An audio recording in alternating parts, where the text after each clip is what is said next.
melihat gejolak yang terjadi di mana inflasi Amerika Serikat di bulan Desember ini naik lagi dan juga harga minyak sangat volatil sekali. Apakah menurut Anda masih sesuai dengan ekspektasi publik kalau pemangkasan ini mungkin terjadi di second half 2024 atau mungkin di kuartal 1 2024 atau menurut Anda ini mungkin akan mundur? Ya, memang kalau kita lihat market konsensus dan bond trader behavior ya, kalau kita lihat memang banyak yang mengekspektasikan first cut itu di first quartal tahun ini. Tapi memang kalau dari kita in-house view kita melihat memang first quarter itu terlalu cepat despite data rilis dari US inflation tadi malam ya. Karena memang uncertainty dari pergerakan inflasinya masih cukup tinggi dengan berbagai konflik geopolitik yang ada dan juga sinyal dari The Fed-nya sendiri yang masih open di opportunity untuk adjust mereka punya Fed fund rate lebih tinggi jika inflasinya re-accelerate. Jadi kita memang tidak mengekspektasikan first quarter itu sebagai ideal timing. Nah, kita sendiri memperkirakan paling cepat itu di awal semester 2, Mbak Anake.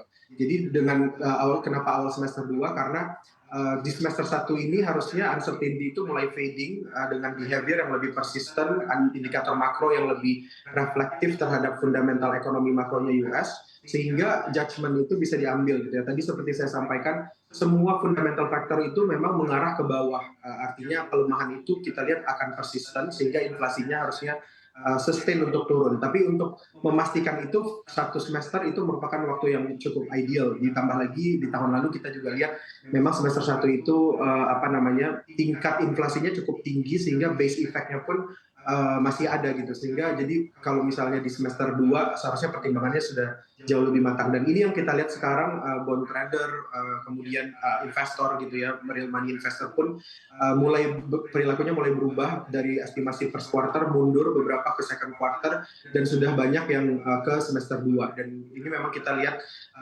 perubahan ekspektasinya lebih kepada timeline dari pemangkasan suku bunganya. Namun dari sisi magnitud masih banyak yang melihat Fed fund rate cut yang akan dilakukan itu masih di range dari 75 sampai 100 basis point, dan ini cukup inline juga dengan view kita gitu ya. Satu lagi data yang menarik juga adalah data ekspor China yang baru keluar.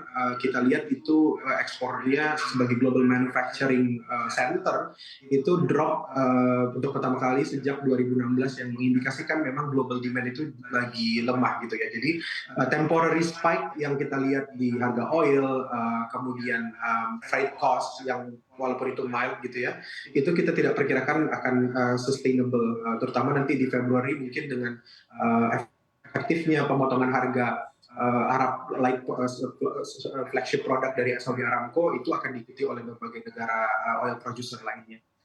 Begitu Mbak Aneke. Baik, kalau kita melihat proyeksi dari World Bank juga akan terjadi perlambatan pertumbuhan ekonomi secara global begitu. Apakah menurut Anda ini juga akan mempengaruhi pertimbangan pengambilan keputusan The Fed untuk memangkas suku bunganya lebih cepat di tahun ini? Iya, benar sekali. Memang ini salah satu faktor yang dipertimbangkan. Tapi mungkin untuk lebih cepat itu tidak gitu ya, karena memang Amerika itu terkenal dengan inward looking policy. Jadi mereka lebih melihat perkembangan ekonomi mereka itu seperti apa.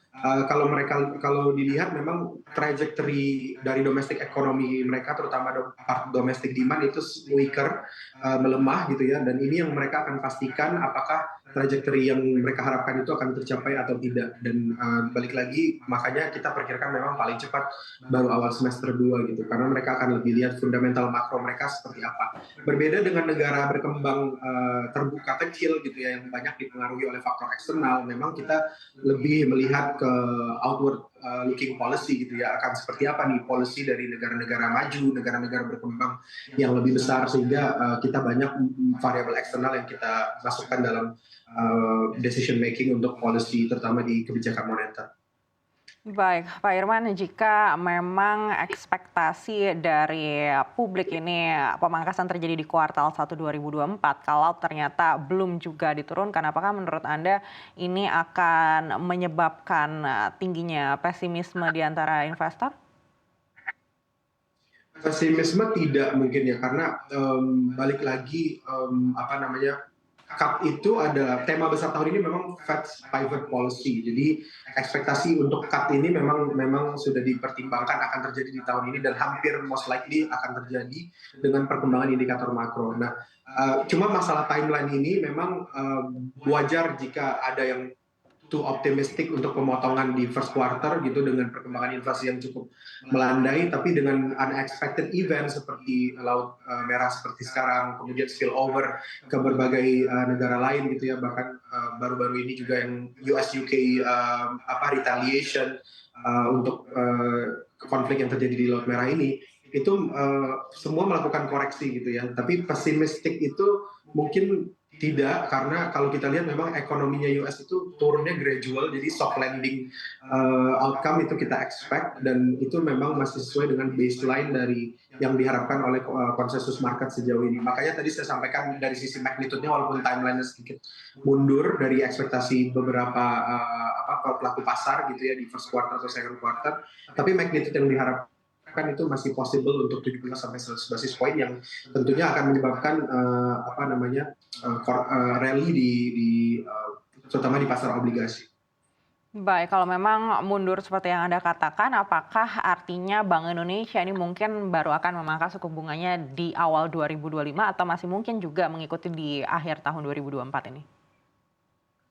Ya, kalau kita lihat sebenarnya internally, secara internal balance, kita punya ruang untuk memangkas suku bunga karena inflasi kita cukup rendah di 2,6%, jauh di atas target batas atas Bank Indonesia di tahun lalu. Forward looking-nya seperti yang saya sampaikan, kita punya input cost growth itu jauh di bawah output prices growth, meaning margin usaha cukup terjaga untuk tidak menaikkan harga output. Dan juga tadi dampak-dampak dari konflik geopolitik yang merupakan risiko bagi inflasi domestik kita itu juga masih sangat mild, dan kita perkirakan akan tetap mild dengan berbagai tadi manuver rerouting track dari shippingnya, kemudian juga harga oil yang mungkin masih bisa koreksi hanya temporer kenaikannya.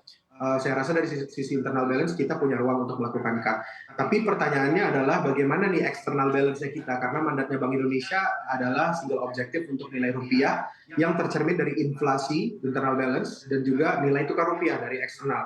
Nah, eksternalnya ini yang kita lihat bagaimana Fed akan memangkas suku bunganya, apakah di awal semester 2 seperti yang kita perkirakan. Kalau misalnya memang dilakukan di awal semester 2, harusnya BI masih punya waktu ya. Karena BI sendiri itu melakukan RDG-nya atau rapat dewan gubernurnya itu berbeda dengan FOMC. BI melakukan ini tiap bulan gitu ya. Jadi evaluasinya lebih frequent. Sehingga kalau misalnya Fed sudah memulai cycle dari pemotongan suku bunga acuan dan memberikan dampak positif pada nilai tukar rupiah seharusnya, karena ada inflow yang akan kita expect masuk ke dalam pasar obligasi domestik, terutama dengan real yield dari obligasi kita yang cukup menarik dan kondisi fundamental kita yang cukup kuat, harusnya BI baru punya ruang untuk melakukan pemangkasan juga agar menjaga tadi stabilitas dari internal dan external balance. Jadi memang kalau pertanyaannya masih ada waktu untuk di tahun 2024, ada jika memang Fed fund rate yang ada di Amerika Serikat dipotongnya di awal atau pertengahan di semester 2 gitu, tidak di akhir semester 2 tahun ini, begitu Mbak Anaka.